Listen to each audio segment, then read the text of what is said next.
Iran and its allies in the so-called Axis of Resistance continue to pressure the United States over its unwavering support for Israel's destructive war on the Gaza Strip, which has so far claimed the lives of more than 29,000 Palestinians. Yemen remains one of the hottest spots of the regional confrontation, with the Houthis targeting Israel-affiliated ships and others owned by the U.S. and the United Kingdom. On February 18th, the Belize-flagged cargo ship Rubimar was attacked by the Houthis in the Red Sea. The attack caused catastrophic damage to the vessel. Later, on February 19th, a Greece-flagged bulk carrier requested military assistance following a missile attack in the Gulf of Aden. The Houthis claimed responsibility for the attack, identifying the vessel as the Sea Champion. They added that another vessel called Navis Fortuna was also directly struck.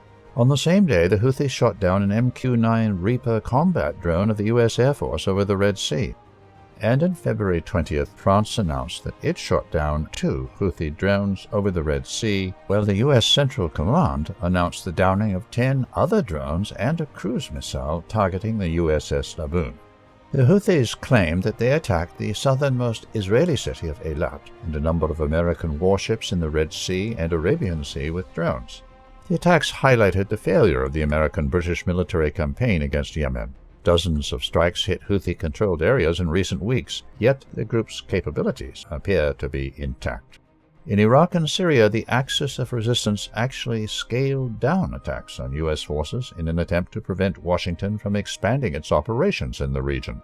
According to a report released by Reuters on February 17th, Brigadier General Ismail Qaani, head of the Islamic Revolutionary Guard Corps' elite Quds force, visited Baghdad in January and convinced Iranian-backed armed factions there to halt attacks on U.S. forces.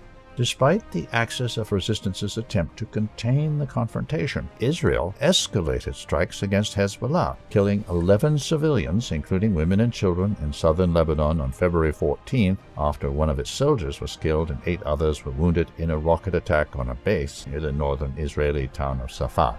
Israel was also behind 2 attacks which targeted an Iranian gas pipeline near the city of Borodjan in the southwestern province of Tahar and Bakhtiaria on February 14th, and a chemical factory near the capital Tehran on February 15th. Now, with support from the U.S., Israel is preparing an offensive on the southern Gaza area of Rafah, which is located on the border with Egypt. More than 1 million Palestinians are taking shelter there. The attack on Rafah could force the Axis of Resistance to re-escalate against the U.S. and Israel. This would bring the region closer to a full-blown war.